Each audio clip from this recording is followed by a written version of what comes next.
Dan kalau tidak salah Bappenas dan juga Ristek Dikti dulu pernah menghitung kita masih butuh banyak sekali tenaga-tenaga ahli di bidang kelautan. Karena hampir 2/3 wilayah kita itu ditutupi.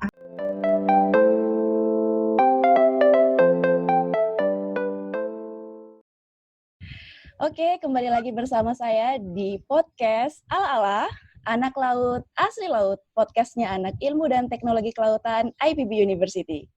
Bersama saya Kiki, di episode kali ini kita akan sharing dan ngobrol-ngobrol seputar program Pascasarjana Ilmu Kelautan di IPB University. Saya juga sudah ditemani oleh seorang narasumber. Beliau adalah Ketua Program Studi Pascasarjana Ilmu Kelautan IPB University, Dr. Insinyur Neviati Putri Zamami MSc. Selamat pagi, Bu. Selamat pagi, Mbak Kiki. Iya, Ibu gimana kabarnya, Bu? Sehat? Alhamdulillah, sejauh ini masih sehat. Insya Allah kita sehat semua ya. Amin. Oke, baiklah teman-teman. Di sini saya akan bacakan sedikit profil Bu Nevi. Jadi beliau ini menyelesaikan pendidikan S1 Manajemen Sumber Daya Perairan, Institut Pertanian Bogor. S2 dan S3-nya Tropical Coastal Management, Newcastle upon Tyne, UK. Bidang keahlian beliau adalah biologi laut, dengan minat biologi dan fisiologi terumbu karang dan pengelolaan pantai tropika. Oke, kita lanjut nih, Bu. Kalau kita berbicara tentang pendidikan kelautan di Indonesia, IPB University kan sedang membuka pendaftaran program Pascasarjana Ilmu Kelautan. Betul, Bu? Betul. Nah, Ibu sebagai selaku ketua program studi mungkin bisa sharing nih kepada teman-teman semua terkait dengan program Pascasarjana Ilmu Kelautan itu seperti apa dan apa saja yang perlu dipersiapkan untuk bisa apply program tersebut. Ya, silakan, Bu. Baik, terima kasih Mbak Kiki. Jadi teman-teman, untuk program studi ilmu kelautan, IPB ini sebenarnya merupakan yang pertama di Indonesia. Jadi kita melalui dulu ada untuk ITK juga yang S1 kita mungkin yang merintis ya. Jadi memang IPB adalah perintis untuk adanya program studi ilmu kelautan. Makanya saya waktu S1 itu dari jurusan Manajemen Sumber Daya Perairan karena belum ada ilmu kelautannya pada zaman saya di IPB dulu ya. Nah, setelah di dalam kenapa kita perlu membangun dulu program studi ilmu kelautan? Karena ternyata kalau kita lihat negara Indonesia itu merupakan negara kepulauan terbesar di dunia. Tidak ada yang mengalahkan kita. Kita unggul sekali di situ, yaitu sekitar 17.500-an. Terakhir Bappenas bilang 504 pulau. Kemudian untuk ekosistemnya, terumbu karang, mangrove, seagrass, untuk ekosistem tropisnya kita merupakan yang tertinggi keanekaragaman hayatinya di dunia. Kalau hutan kita masih nomor 2 di bawah Brazil. Tapi kalau laut itu adalah Indonesia. Nah, dari garis pantai kita juga yang terpanjang nomor 2 kalau saya tidak salah setelah Kanada sekitar 81.000 kilometer. Sangat disayangkan dengan kita potensi seperti ini, ahli-ahli kelautan kita pada masa ITK berdiri, pada masa ini didirikan, itu sangat kurang. Dan kalau tidak salah Bappenas dan juga Ristek Dikti dulu pernah menghitung kita masih butuh banyak sekali tenaga-tenaga ahli di bidang kelautan. Karena hampir 2/3 wilayah kita itu ditutupi air. Indonesia itu sebetulnya negara di atas air gitu ya. Karena daratan kita sama perairan kita jauh lebih luas perairan kita. Jadi kalau kita bicara ilmu kelautan, alhamdulillah itu mahasiswa-mahasiswa kami dari ilmu kelautan, kalau dari track record kita, itu masa tunggu untuk mencari pekerjaannya relatif tidak terlalu lama dan cukup masih besar peluang-peluang lapangan pekerjaan di sektor kelautan. Nah itu salah satu alasan kenapa sih kita layak masuk ke IKL. Kalau kita buka lagi ya di program-program riset yang ada di Indonesia saat ini, yang namanya riset kemaritiman, di dalamnya ada kelautan, itu selalu masih menjadi program unggulan. Kemudian kita lihat di beasiswa LPDP, di beasiswa LPDP, kelautan itu masih menjadi unggulan. Kemudian karena kita kelautan ini belum terlalu lama, masih banyak program studi baru yang tumbuh di berbagai universitas di Indonesia. Ya. Dan ini merupakan lapangan pekerjaan yang cukup baik. Jadi banyak sekali mahasiswa kami dari ilmu kelautan saat ini misalnya yang menjadi dosen mulai dari Aceh, dan kemarin terakhir ada yang sampai ke Pasifik. Itu ada universitas di Morotai. Jadi sebarannya cukup luas karena memang kita bicara Indonesia sebagai negara kepulauan. Nah itu kalau kita lihat kenapa kita harus memilih kelautan, karena memang kita negara kelautan, karena kita negara kepulauan. Disebutnya sebagai archipelagic country. Ya, itu satu. Yang kedua, kenapa harus IPB? Kan sekarang program kelautan banyak gitu, di mana-mana ada. Di Aceh juga sekarang mahasiswa kita, alumni kita sudah buka di Makassar dan lain-lain. Kenapa harus IPB? Nah, IPB mempunyai ciri yang khas di dalam program studi ilmu kelautan. Kami dulu merintis berdirinya program studi ilmu kelautan, kita mengembangkan kurikulumnya, dan satu ciri khas dari IPB itu senang sekali berinovasi. Nah, jadi kami selalu updated dengan kurikulum-kurikulum dengan kondisi yang ada saat ini. Memang ada bagus, ada tidaknya updated ini.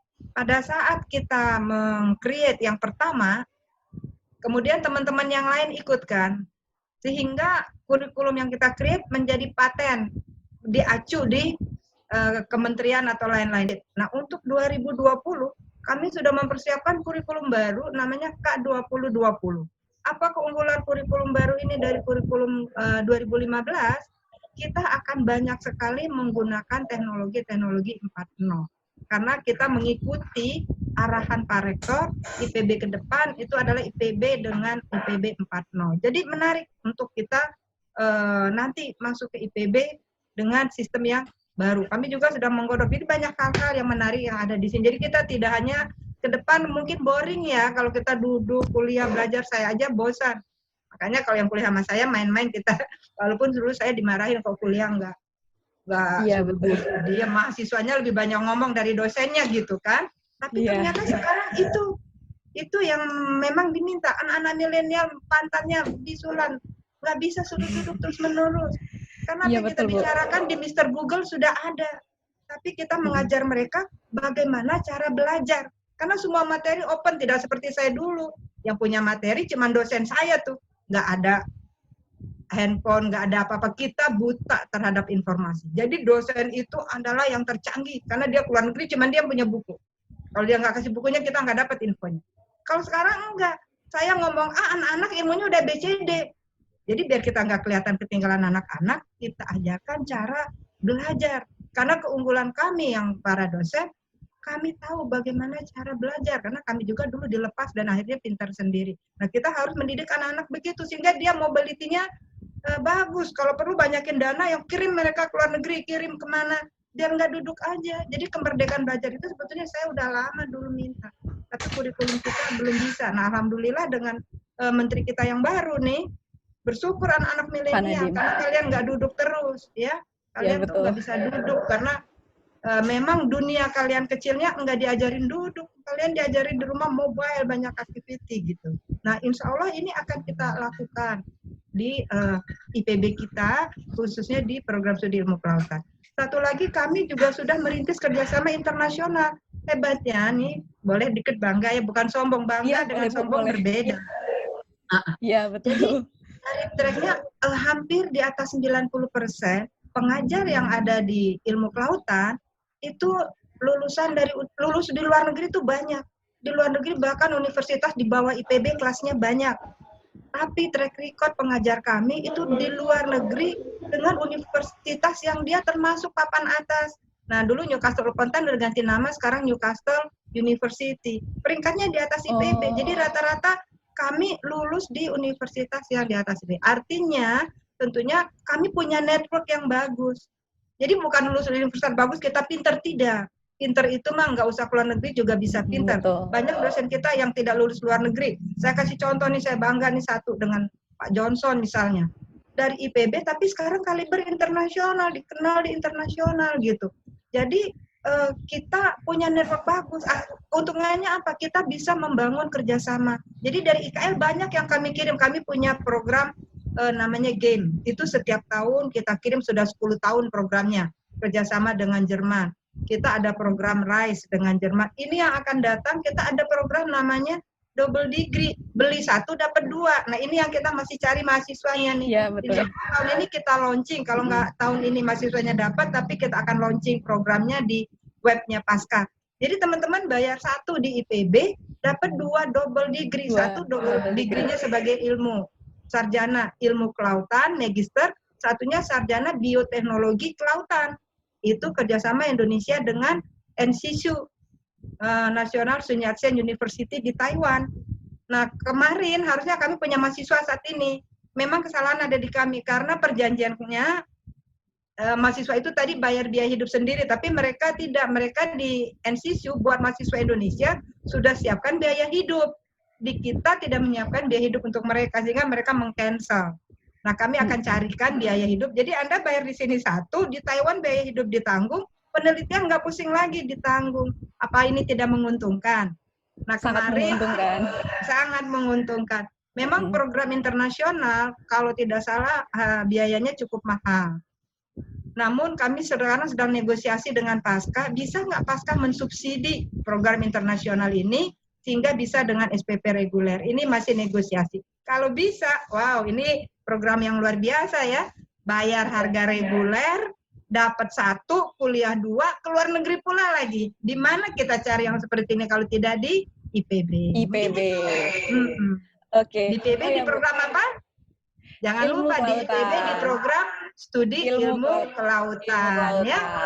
Oke, mudah-mudahan nih adik-adik kalau ada pertanyaan jangan ragu-ragu. Bisa langsung bertanya ke saya. Saya itu senang ngobrol dengan mahasiswa. Atau kita juga ada Mbak Ani yang juga bisa memberikan informasi. Silakan datang ke program studi IKL apabila ragu sebelum mendaftar. Kami siap memberi penjelasan yang dibutuhkan oleh teman-teman yang ingin mendaftar. Oke. Lagi Bu. Kan program Pasca Sarjana IKL ini kalau nggak salah terdiri dari 7 skop atau ruang lingkup ya Bu ya? Kalau boleh tahu apa aja nih Bu, supaya teman-teman di sini pada tahu dan semakin berminat buat gabung di IKL. Baik, jadi program studi ilmu kelautan itu diampu oleh 2 divisi. 1 divisi hidrobiologi kelautan, 1 divisi oceanografi kelautan. Nah, di dalam divisi hidrobiologi kami membahas berbagai aspek kehidupan. Jadi kita berawal di laut itu yang hidup apa saja, kenapa dia hidup, lalu apa sih gunanya dia hidup, bagaimana manfaatnya buat kita. Setelah itu kita masuk bagaimana dia interaksinya. Interaksinya artinya dia dengan sistem, dan juga karena sistem manusia bagian dari sistem, maka juga dengan manusia. Sehingga kita akan eksplorasi sampai ke tahap bentuk-bentuk pemanfaatan yang mungkin itu apa. Lalu bagaimana? Jadi memang kita di IKL ini sampai ke taraf eksplorasi. Dan kita juga mempelajari keanekaragaman hayati. Bayangkan kita nomor 1 terkaya di dunia, itu tidak akan habis-habisnya ilmu untuk keanekaragaman hayati. Keanekaragaman hayati kita itu sangat underexploited ya. Kita mungkin berbeda karena kita di tropical, keanekaragaman hayati kita itu bukan dieksploitasi seperti kita di negara maju yang kemudian dijual dalam bentuk produk. Kadang-kadang saking indahnya keanekaragaman hayati kita, harganya bisa lebih mahal daripada jualan tuna dan lain-lain kalau dikelola dengan baik. Orang hanya lihat dikit, colek dikit, bayar. 1 kilogram ikan tuna saya beli yang baby tuna di sini 30.000. Kalau lihat terumbu karang, lihat dikit bayar, udah bisa di atas 50-100 ribu tuh. Jadi kita harus pintar mengemasnya. Nah, ini keanekaragaman hayati ini masih luas sekali. Kalau ada teman-teman yang ingin jadi ahlinya, jadi penemunya, ingin namanya keren di dunia. Banyak teman-teman saya dari Belanda yang kalau join, begitu menyelam 1 kali dapat spesies baru. Jadi anak-anak ITK, anak-anak kelautan, itu punya potensi untuk jadi orang top. penemu-penemu di Mantap. bidang keanekaragaman.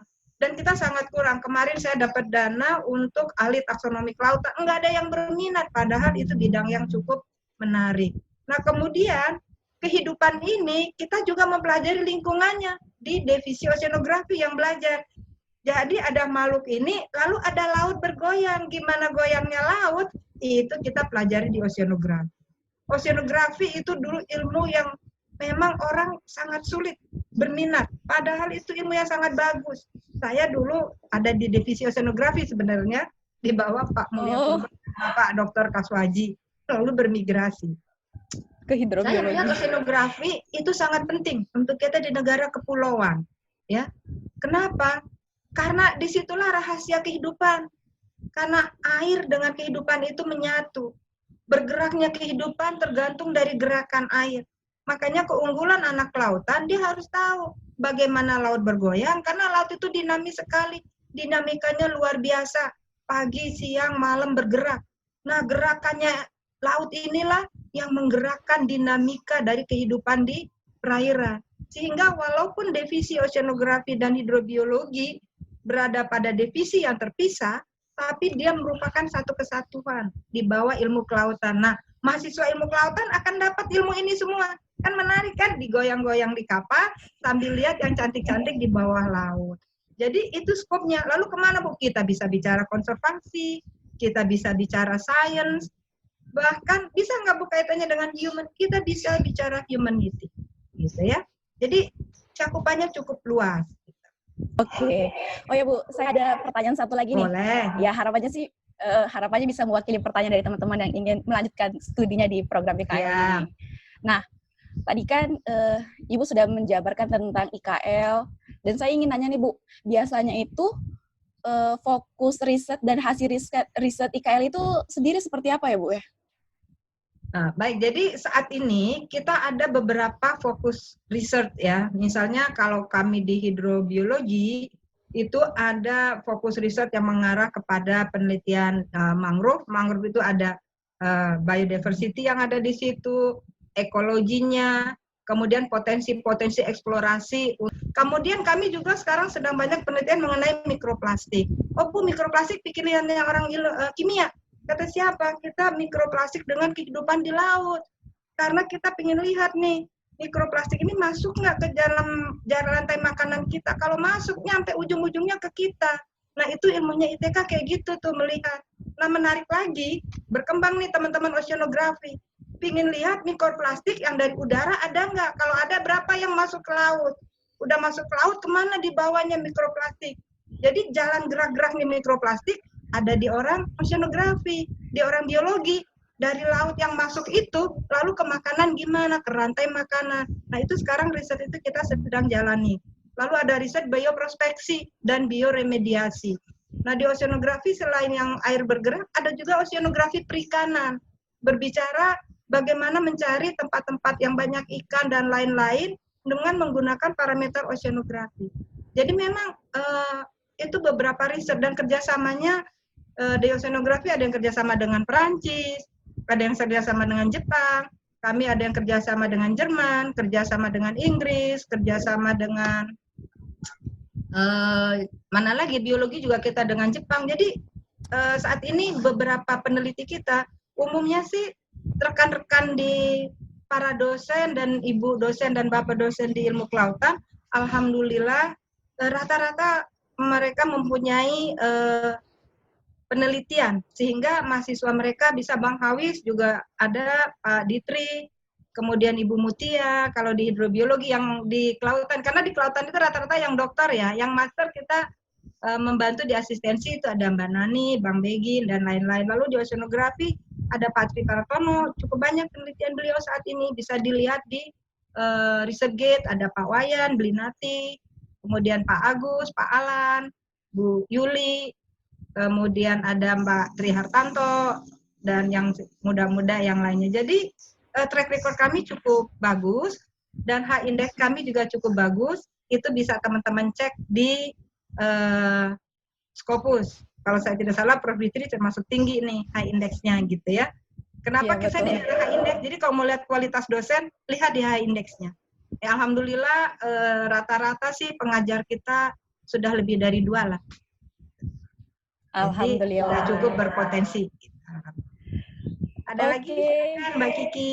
Oke, sepertinya udah semua Bu. Tadi Ibu sudah menjelaskan unggulan dari IKL ini seperti apa, sehingga teman-teman tertarik buat join di program ini. Terus Ibu juga sudah jelaskan tadi fokus riset di IKL itu seperti apa, dengan prestasi-prestasi mahasiswanya yang sangat luar biasa, sehingga menghasilkan lulusan-lulusan yang bekerja di tempat yang luar biasa juga. Satu lagi sebelum saya lupa, ada bahwa kami para dosen di ilmu kelautan, kami semuanya itu orangnya ramah-ramah dan enak-enak. Pokoknya asik dengan dosen-dosen kelautan. Itu yang pertama, tidak ada stres, kuliah dengan enjoy dan relax tapi sukses. 3, santai, serius, dan sukses. Oke, betul. Santai, serius, dan sukses. Oke, Bu Nevi, terima kasih banyak atas waktunya. Sudah berkenan sharing kepada kita semua. Sepertinya teman-teman ini pada antusias nih, Bu, buat segera join di IKL. Oke, semoga mantap. Oke, semoga di lain kesempatan kita bisa sharing kembali ya, Bu ya. Siap.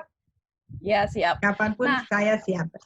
Oke. Nah, buat teman-teman yang ingin join atau ingin apply program ini, bisa banget kunjungi link pendaftaran di admisi.ipb.ac.id, karena IKL ini sedang membuka pendaftaran batch kedua ya, Bu ya? Ya, insya Allah batch kedua kita berharap teman-teman bisa bergabung dengan kita. Iya, betul. Sudah dimulai dari tanggal 13 Mei sampai dengan tanggal 28 Juli 2020. Buat teman-teman jangan sampai ketinggalan ya. Nah, masuk di batch 2. Oke, siap. Untuk informasi lebih lanjutnya, teman-teman bisa kunjungi akun Instagram resmi kami di @itk.ipb dan di website kita itk.ipb.ac.id. Nah, oh ya Bu, podcast ala-ala ini sudah ada di Spotify, dan mungkin bagi teman-teman yang ingin melihat dalam bentuk video, kita nanti akan upload di channel ITK Marine Science and Technology. Dan jangan lupa channel YouTube-nya di like, komen, dan subscribe, dan pastikan aktifkan lonceng notifikasinya supaya teman-teman semua tidak ketinggalan video-video dari kita. Oke, sebelum saya tutup podcast ala-ala kali ini, saya ada sedikit pantun nih Bu buat teman-teman semua. Ke laut kita bersenang, menikmati alam bersama teman. Jika kamu suka berenang, yuk kuliah di ilmu kelautan. Hai, mantap pantunnya. Mantap. Oke, saya Kiki, terima kasih dan sampai jumpa di episode selanjutnya. See you.